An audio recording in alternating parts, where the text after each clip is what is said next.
Bienvenue dans le podcast où les soignants vous racontent leur histoire et vous dévoilent leur chemin vers l'autre et leur vocation.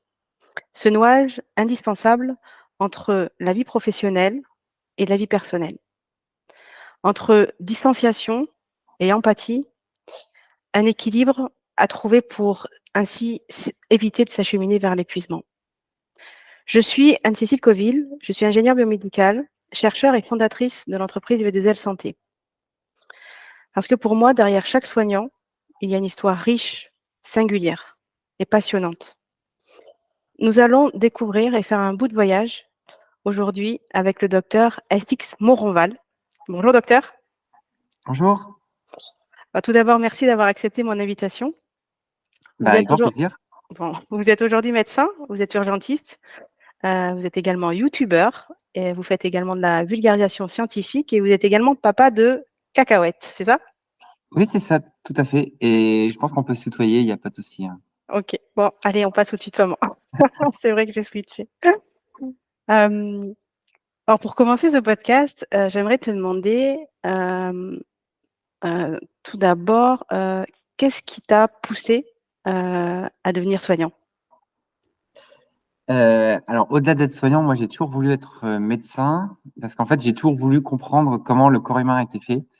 C'est une incroyable machine et j'étais très intéressé par le fonctionnement, de savoir comment est-ce qu'on fonctionne, comment fonctionne le cerveau aussi, même si on ne sait pas tout encore aujourd'hui.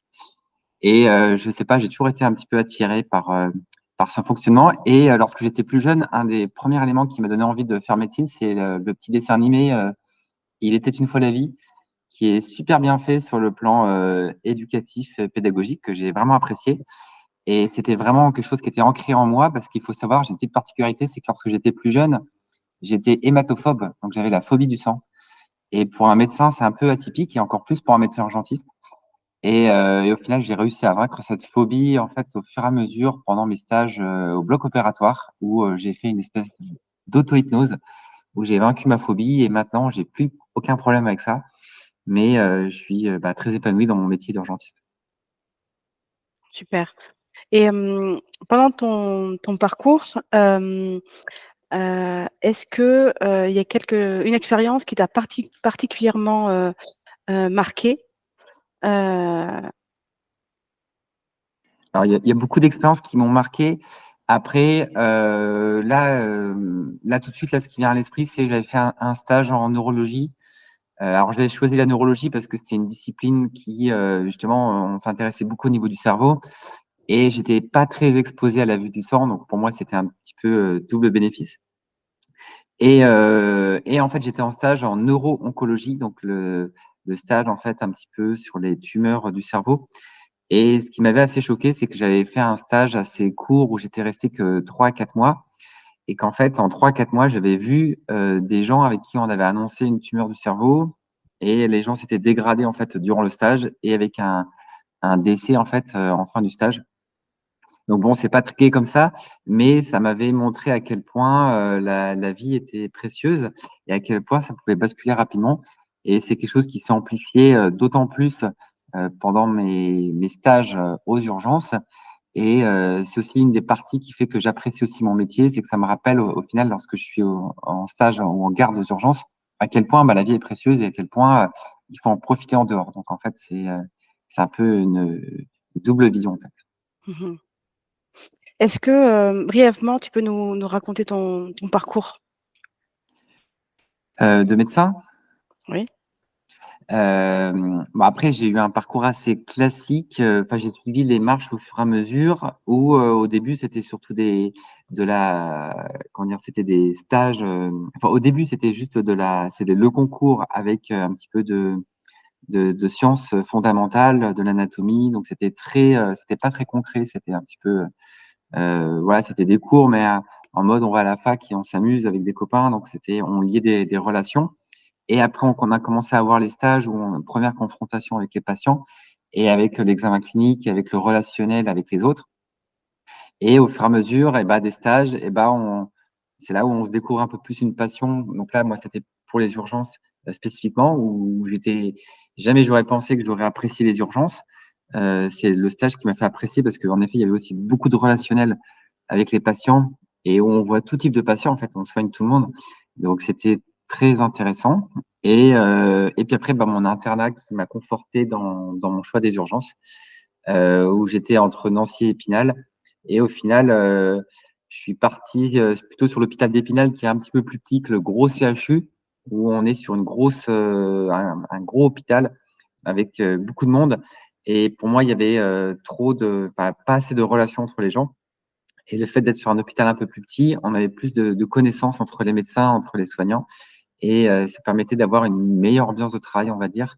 Et également la possibilité plus facilement de construire des projets, parce que moi, je suis quelqu'un qui aime beaucoup construire des projets. J'adore, je suis quelqu'un de très pédagogue. Alors, j'ai commencé à faire de la formation aussi aux gestes de premier secours pour les étudiants. Et maintenant, je suis directeur du CESU, donc c'est l'école du SAMU, où j'enseigne les gestes de premier secours aux autres soignants. Comment sauver des vies, en fait, aux pharmaciens, aux dentistes, aux infirmières, aides-soignants, etc. Donc, je suis passionné de pédagogie et j'adore aussi donc monter des projets. Et c'est là où j'ai monté une équipe NRBC, donc c'est tout ce qui est les risques attentats, et assez diversifié. Donc, je fais des urgences, je fais du SAMU, du SMUR, donc du préhospitalier, et de la pédagogie. Donc, je fais beaucoup de choses.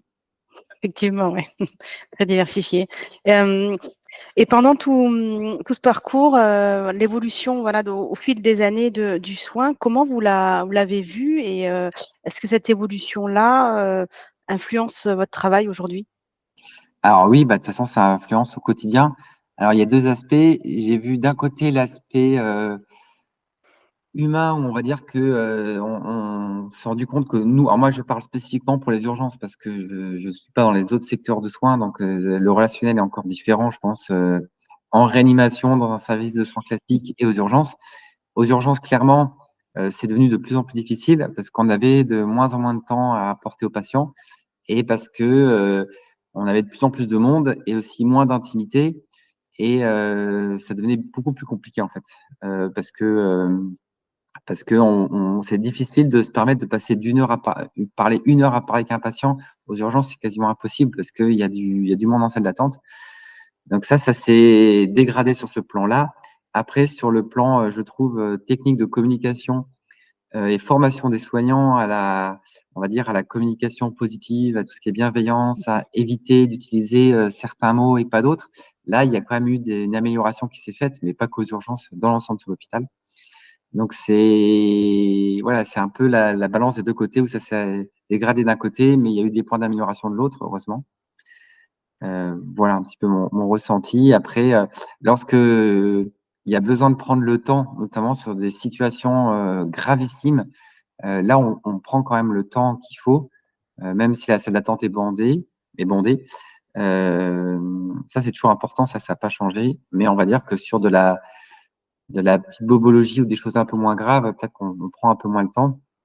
Et c'est difficile des fois de faire passer des bons messages parce que ça peut aller très très vite de mal interpréter quelque chose en fait. Mmh. Justement sur, cette difficulté, de relation, soignant-patient, cette relation qui est si spéciale, est-ce que tu peux nous en parler un peu plus? Bah, aux urgences spécifiquement, c'est difficile parce qu'en fait, on est avec un patient qui nous connaît pas, qu'en gros, il n'a pas le choix d'avoir ce médecin-là parce qu'il consulte aux urgences. Donc, on lui dit c'est tel médecin qui va venir vous voir. Contrairement aux médecins généralistes où le patient choisit, il y a une relation de confiance qui se noue en fait année après année. Alors que nous, bah voilà, il faut nouer très vite cette relation de confiance. Et rien que dans l'attitude non verbale, dans le verbal, il y a plein de choses en 2-3 minutes qui peut faire que le patient peut soit avoir totalement confiance en nous, ou soit à l'inverse, être totalement méfiant. Donc, il faut savoir être empathique, il faut savoir être à l'écoute, mais en même temps, garder derrière la pensée que nous aussi, il faut que on peut pas passer 10 ans non plus et qu'il faut être assez efficace. Mmh. Donc, c'est toute la difficulté d'avoir c'est normalement, on dit souvent aussi d'un bon médecin qu'il est gentil, et c'est pas nécessairement le fait que le médecin soit gentil qu'il est efficace non plus. On peut très bien avoir moi je connais des médecins qui sont très antipathiques et qui sont excellents en fait dans leur domaine, mais voilà, qui sont efficients, mais par contre, il y aura peut-être pas cette relation que les gens attendent Donc, il faut trouver la bonne balance Mmh. entre les deux. Ça, c'est important. Et aux urgences, c'est assez difficile parce que on passe un temps dans le box et après, il y a souvent des examens et des fois, l'attente peut être très longue. Et cette relation de confiance qu'on a réussi à nouer, elle peut être dégradée par la suite si les gens voient qu'ils attendent trop longtemps Mmh. ou on répond pas à leurs attentes. C'est essayer de comprendre déjà quelle est leurs attentes. C'est pourquoi est-ce qu'ils consultent aux urgences. Parce que souvent, il y a un motif qui est caché derrière qu'ils n'osent pas dire. Donc, c'est de savoir. Après, de savoir est-ce qu'on peut répondre à toutes leurs demandes ou si des fois, c'est des demandes qui peuvent être un peu abusives. Par exemple, je prends l'exemple d'un enfant qui tombe, qui se cogne la tête, qui va aller aux urgences parce les parents vont absolument vouloir qu'on lui fasse une radio ou un scanner. Et c'est là où on va leur expliquer que non, la radio, ça sert à rien parce qu'on verra rien et on va irradier l'enfant pour rien. Et deuxièmement, le scanner, d'expliquer qu'on le fait seulement dans certaines indications lorsqu'on a des éléments qui nous inquiètent et que là, on n'a aucune indication non plus d'aller l'irradier inutilement Mmh. et que ce serait également faussement rassurant. Et si on ne répond pas à leurs attentes, il peut y avoir une espèce de frustration et soit on arrive à leur expliquer pourquoi et ils vont comprendre et ce sera clair pour eux et il y aura ce sentiment de confiance avec des consignes de surveillance et c'est ce qu'on souhaite la plupart du temps. Soit malheureusement, on rentre en conflit où c'est conflictuel et c'est non, il faut absolument ça et qui vont partir pas contents en faisant des menaces. S'il se passe quelque chose, vous serez Mmh. responsable, etc., etc. Donc, c'est des fois la difficulté de gérer des fois les demandes un peu abusives, quoi. D'accord. Donc c'est cette relation, soignant-patient, qui est souvent sur un fil. Hem, J'aimerais que tu me dises quelques mots sur justement, la relation entre pairs, entre soignants dans ces situations-là. Alors, c'est indispensable, hein, de toute façon, d'avoir des relations de confiance, notamment aux urgences. Nous, là, on a une particularité, c'est que nous, on sollicite beaucoup nos confrères aux urgences parce que on demande souvent des avis, en fait. Soit Mmh. on va demander des avis aux collègues, un avis au cardiologue, un avis au neurologue sur des traitements ou des examens complémentaires à réaliser ou des avis sur la situation. Soit on va demander carrément des hospitalisations, c'est-à-dire on a fait le diagnostic, on sait que c'est un infarctus, on sait que c'est un AVC et on sait qu'il doit être hospitalisé. Donc, dans ce cas-là, on va demander une place d'hospitalisation. Donc, des fois, alors, des fois, il peut y avoir des tensions, hein, parce qu'avec les tensions de lit qu'on a actuellement, où c'est toujours un problème récurrent qu'on a ces derniers temps, où les médecins cherchent aussi à hospitaliser, donc ça peut être conflictuel. Et après, cette relation, ça se base sur la confiance également. Et vu que là, par contre, c'est des médecins qu'on a régulièrement au téléphone, entre nous, on se connaît également, Mmh. notamment dans un hôpital, pas dans un gros CHU, dans un hôpital un peu plus petit, on se connaît à peu près tous. Et en gros, il faut être je pense, en tant qu'urgentiste, nous, c'est d'être le plus transparent possible et le plus explicite sur notre patient et pas, entre guillemets, de cacher certains défauts ou des éléments qui pourraient être un petit peu effrayants. Et puis, parce que ça marche qu'une seule fois et les fois suivantes, en fait, on passera il y aura plus cette relation de confiance avec les pairs. Donc, je pense que ça, il faut l'avoir. Et c'est toute la difficulté qu'on a aussi, c'est d'être des fois compréhensif et de se mettre à la place de l'autre. Ça, c'est une grosse difficulté qu'on n'ont pas beaucoup de médecins, enfin, qu'on a du mal à faire pas mal de médecins, c'est de se mettre à la place de l'autre médecin. Et si l'autre médecin en face nous dit j'ai pas le temps ou j'ai tel problème ou d'autres éléments, et ben d'essayer de comprendre Mmh. pourquoi en fait il nous répond ça en fait. Et des fois moi j'ai déjà eu des médecins au téléphone qui me répondaient un peu agressifs ou presque à me raccrocher au nez. Et dans ce cas-là, j'ai envie de leur dire oula, t'as l'air de passer une sale journée, je compatis avec toi et bon courage. Et ça c'est pas facile à faire aussi. Ça, j'ai déjà répondu ça une fois. J'ai dit non, ça a l'air d'être tendu pour toi en ce moment. Je te souhaite plein de courage. Et tout de suite, la personne, elle est un petit peu, vu qu'elle est sur une période sur la défensive et puis un petit peu en mode agressif, il peut être un peu surpris en fait de cette réaction-là. Mmh. Et ça permet un peu de se dire tiens, il se met un peu à ma place et puis et ça fait du bien aussi, hein. Et d'un autre côté, moi, ce que j'essaye de me mettre, de dire aux autres médecins aussi, voilà, t'imagines, je sais que c'est le bazar. Je sais que j'ai pas peut-être tel élément que tu attendais, mais aux urgences, on a 40 personnes et cette patient-là, il faut qu'il soit hospitalisé. J'aurais pas le temps de plus débrouiller et toi, tu peux le faire dans ton service. Donc voilà, c'est essayer de se mettre à la place de l'autre à chaque fois et puis d'avoir au fur et à mesure du temps cette relation de confiance et puis Et voilà, mais au final, à force, nous, on va dire qu'on se connaît aussi un peu parce que on sait que lorsqu'on doit appeler tel spécialiste ou tel spécialiste, on dit, ah bah, tiens, c'est docteur machin, ah bah lui, il va être très exigeant, très strict, il va te poser plein de questions, donc attention. Ou telle personne, bah lui, ouais, lui, il est plutôt cool, il ne va pas Mmh. t'embêter, t'inquiète pas. Donc ça, c'est avec le temps aussi qu'on apprend un peu à connaître les différents caractères des uns et des autres, en fait. D'accord. Justement, quand vous avez des difficultés, relationnelles ou autres, et que tu as un stress particulier, comment as-tu l'habitude de le gérer? Voilà, quand il y a un événement vraiment critique, de façon, comment tu as l'habitude de gérer ton stress et tes émotions à ce moment-là? Moi, personnellement, ou dans le Ouais, relation avec d'autres personnes? toi personnellement. Sur Euh, un événement particulier, peut-être, que tu as en tête ou Bah moi, le stress, avec le temps, en tant qu'urgentiste, de toute façon, ça fait partie de nous, on apprend à gérer notre stress. Parce que si un urgentiste n'arrive pas à gérer son stress, il est très vite, bah, du coup, en stress dépassé. Et je pense qu'il faut qu'il change de métier au bout d'un moment parce qu'on peut pas être. Parce que le problème, le stress, c'est une réponse du corps bah, à un danger.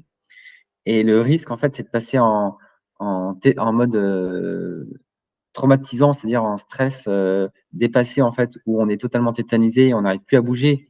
mmh, Et on a déjà vu ça, des situations où il y a un patient qui passe en arrêt cardiaque et l'infirmière qui dit docteur, qu'est-ce qu'on fait, etc. Et puis le médecin en face qui bouge pas d'un centimètre, qui est bloqué, qui sait plus quoi faire. Donc ça, il faut éviter cette situation-là. Et donc nous, le stress, c'est du stress qui permet un peu enfin, d'avoir des fois un effet tunnel qui peut être négatif. Donc il faut réussir à sortir de cet effet tunnel-là aussi. Mais moi, comment je gère, c'est principalement par de l'auto-hypnose. OK. Euh, Ça m'aide énormément. C'est quelque chose que je pratique en fait assez régulièrement et de façon assez naturelle. Et lorsque il y a un stress qui est très intense, ça peut être ce phénomène d'auto-hypnose qui permet de passer au-delà. D'accord. Si, un jeune étudiant, te posait la question, sur, voilà, son envie éventuelle de devenir, heu, soignant, médecin ou une autre profession, qu'est-ce que tu lui dirais? Et quels conseils tu lui donnerais? Euh, Bah, premier conseil, c'est déjà de toujours rester humble, ce qui n'est pas toujours facile. Et que notamment en termes de soignant, on peut très bien avoir pris en charge un patient et le patient d'après être passer à côté d'un diagnostic ou de faire une grave erreur. Donc c'est toujours déjà de rester humble. Et puis oui, après ce qui s'apprend pas dans les livres, bah, c'est justement la communication et le relationnel. Et puis d'être à l'écoute bah, au maximum des patients, mais à l'écoute verbale, mais aussi non verbale, parce qu'on ne fait pas assez attention au non verbal et qui donne énormément d'informations en fait sur notre façon de communiquer. Euh, voilà, puis d'essayer dans la relation, en tout cas, de répondre aux attentes. Ça, j'en avais déjà parlé tout à l'heure, mais Et hem et si, un étudiant se demandait s'il allait, faire médecine ou pas, tu lui dirais quoi?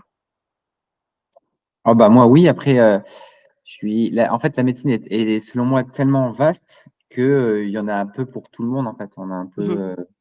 J'ai déjà croisé plein d'étudiants avec des profils vraiment différents, et à peu près tout le monde trouve son bonheur au niveau donc moi, après, moi, je je suis passionné en fait par la médecine, donc c'est peut-être pas le bon profil aussi, mais j'ai déjà connu certains médecins urgentistes qui ont déjà été dégoûtés par les urgences et qui sont partis vers de la médecine générale, par exemple, ou dégoûtés de l'hôpital, ou ça, il y en a, hein, il y en a énormément, hein. Mais moi, on va dire que c'est au-delà de la médecine, la particularité, c'est d'avoir une activité très diversifiée au niveau des urgences, et puis moi, d'apprécier monter des projets. Et notamment, bah, le projet que j'ai à côté, enfin, on n'en a pas encore parlé, mais ma chaîne YouTube, ça m'a encore plus relancé sur mon activité de médecine et puis d'informer et d'éduquer les gens. Justement, c'était ma prochaine question. Hem, La prochaine question, c'est est-ce qu'il y a des causes qui te tiennent justement particulièrement à cœur et que tu aimerais promouvoir? Oui, après moi, c'est tout ce qui est déjà santé publique et parce Mmh. qu'au final, ça fait 10 ans que je fais ce métier et que j'ai l'impression au bout de 10 ans de répéter un peu toujours les mêmes choses. Même si j'ai l'impression qu'il y a quelques messages de santé publique qui commencent à passer, comme par exemple, les AVC, Mmh. les symptômes des AVC et notamment qu'un AVC, c'est pas obligatoirement un mal de tête. C'est pas parce qu'on a mal à la tête que c'est un AVC et inversement, un AVC, ne fait habituellement pas mal à la tête.